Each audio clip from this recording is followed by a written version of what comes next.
Video பார்த்துட்டு இருக்க எல்லாருக்கும் முதல்ல வணக்கம். இன்னைக்கு எந்த மாதிரியான மூவி ரிவ்யூ பார்க்க போகிறோம் பார்த்தீங்கன்னா, இது ஒரு மலையாள படம். இந்த படம் வந்து லேட்டஸ்ட்டாக நான் வந்து யூடியூப்பில் ஷார்ட்ஸில் வந்து அதிகமாக சர்ச்சிங்கில் பார்த்த ஒரு ஒரு பாட்டு தான். ஸோ காமாட்சி நான் உன்னை சைட் அடிக்க விடிய விடிய காதலிக்க தாவணி போட்ட மைனா என்ன மயக்கிறிய நீ குயினா அப்படின்னு சொல்லிட்டு ஒரு கிக் பாக்ஸிங் வந்து ஒரு போட்டி நடக்கிற மாதிரியும், மேலே ஹீரோயின் வந்து சண்டை போடுற மாதிரியும், கீழே ஒருத்தர் வந்து சிரப் பண்ணுற மாதிரியும் ஒரு சீனை வந்து எல்லாரும் பார்த்துருப்பீங்க. அது ஷார்ட்ஸில் வந்து ரொம்ப சர்ச்சிங்கில் ஒரு ட்ரெண்டிங்கான ஒரு விஷயமா போயிட்டு இருந்தது. ஸோ அதை பார்த்து தான் இந்த படம் என்ன படம் அப்படின்னு சொல்லிட்டு நான் சர்ச் பண்ணி பார்த்தேன். இந்த படம் வந்து பார்த்தீங்கன்னா ஆலப்புழா ஜிம்கானா.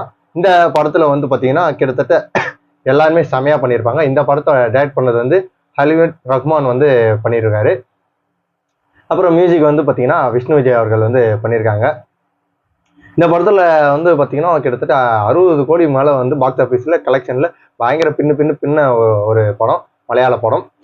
இந்த படத்தை வந்து பார்த்தீங்கன்னா ஸ்டார்டிங் சீன்லேயே வந்து 12th வந்து எக்ஸாமினேஷன் ரிசல்ட் வந்து ஒரு கேங்காக பார்க்குறாங்க, பாய்ஸ் கேங்கு.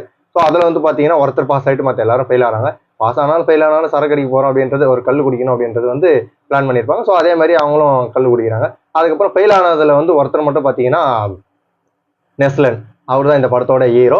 ஸோ இவர் என்ன பண்ணுறாரு பார்த்தீங்கன்னா, எப்படியாவது வந்து ஸ்போர்ட்ஸ் கோட்டாவில் வந்து எப்படியாவது ஒன்று ஜெயிச்சு அது மூலியமா ஏன்னா அடுத்த ஸ்டடீஸுக்கு வந்து மூவ் பண்ணலாம், படித்து பாஸ் ஆகிறது கொஞ்சம் கஷ்டம் அப்படின்ற மாதிரி பிளான் பண்ணுவார். ஸோ அதனால் அவங்க ஃப்ரெண்ட்ஸையும் வந்து மேனிபுலேட் பண்ணி அவர் ஒரு பாக்ஸிங்க்கு வந்து கற்றுக்கணும் அப்படின்னு சொல்லிட்டு ஆலப்புழாவில் இருக்கிற ஜிம்கானா அப்படின்ற ஒரு இடத்துல போய் பாக்ஸிங் வந்து கற்றுப்பாங்க. அங்கே டிஸ்ட்ரிக்ட் லெவலில் வந்து கேம் வந்து ஜெயிப்பாங்க. ஆனால் டிஸ்ட்ரிக்ட் லெவலில் ஜெயிக்கிறது கேம் வந்து சாதாரணமாக குழந்தைங்க அடிச்சுக்கிற மாதிரியான ஒரு கேம் மாதிரி தெரிஞ்சிருக்கும். ஆனால் அது அவங்களுக்கு தெரியாமல் இதுதான் மெயினான கேம் நினச்சிட்டு அதில் வின் பண்ணுவாங்க. ஆலப்புழாக நியூஸ் பேப்பர்லேயும் வந்து பார்த்தீங்கன்னா அந்த போஸ்ட்லாம் வரும்போது அவங்க ஹாப்பியாக இருப்பாங்க. பட் ஒரிஜினல் வந்து பாக்ஸிங் ரிங்கு சாம்பியனுக்கு வந்து ஸ்டேட் சாம்பியனுக்கு வந்து போகும்போது பார்த்தீங்கன்னா அங்கே நடக்கக்கூடிய சில விஷயங்கள் இவங்களை அடி வைத்தே கலக்கிறோம். அதேமாரி வந்து ட்ரை பண்ணி வின் பண்ண ட்ரை பண்ணுவாங்க. அந்த இடத்துல வந்து பார்த்தீங்கன்னா கேரளாவை சேர்ந்த ஆட்களுக்கும் அவங்களுக்கும் சண்டை ஏற்படும். ஸோ அதுக்கப்புறம் பார்த்தீங்கன்னா இந்த படம் வந்து ஒரு பாக்ஸிங் டைப்பில் உள்ள ஒரு படம் நினச்சிட்டு தான் பார்த்தேன். பட் அங்கே பார்த்தீங்கன்னா லவ் சீன் ஒன்று வைக்கிறாங்க. அந்த ட்ரெண்டிங்கான அந்த லவ் சீனை பார்த்து தான் இந்த படத்தை பார்க்கவே போனேன். ஆனால்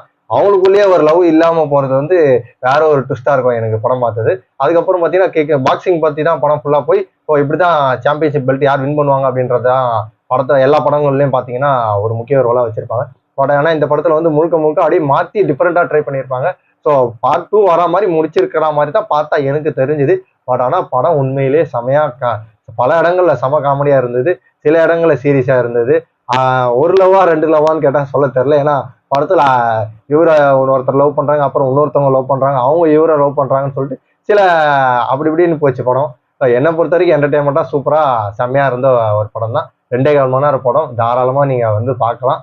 ஸோ இந்த படத்தை வந்து எதில் பார்க்கலாம் அப்படின்னு பார்த்தீங்கன்னா சோனி லைவ்ல வந்து தாராளமாக பார்க்கலாம். தமிழ் அவைலபிளாக இருக்கான்னு கேட்டால் தமிழ் அவைலபிளாக இருக்குது. தாராளமாக போய் பாருங்க, என்ஜாய் பண்ணுங்க. இந்த மாதிரி அடுத்த ஒரு ஹெல்த் ரிவ்யூ. அதுக்கு முன்னாடி வந்து இந்த படத்தோட ரேட்டிங் 10க்கு 8 மதிப்பெண்கள் தரேன். ஏன்னா படம் வந்து எனக்கு மொக்கையா எடுத்துட்டு போல, எல்லாமே என்டர்டைன்மெண்ட்டா. அடுத்தடுத்து என்ன நடக்கும்ன்றது நமக்கு பெருசாவே தெரியல, யூகிக்க முடியல. நார்மலா அப்படியே பாக்ஸிங் போயிட்டே இருக்கு, அடுத்து ஒரு சீன் நடக்குது, அதுக்காக வேற பாக்ஸிங் போகுது. ஸோ அப்படியே மூவ் பண்ணிட்டு போயிட்டே இருக்கிறனால நம்ம ஒரு ஜாலி மூட்லயே கொண்டு போறாங்க இந்த படத்துல உள்ள ஆட்கள்.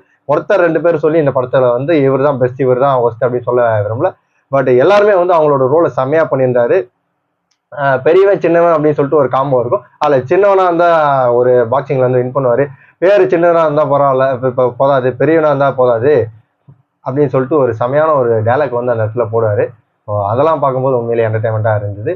ஸோ இந்த மாதிரி அடுத்த ஹெல்த்தி ரிவ்யூவில் உங்களை வந்து சந்திக்கும் வரை உங்களிலிருந்து விடைபெறுவது உங்கள் மணிகான்.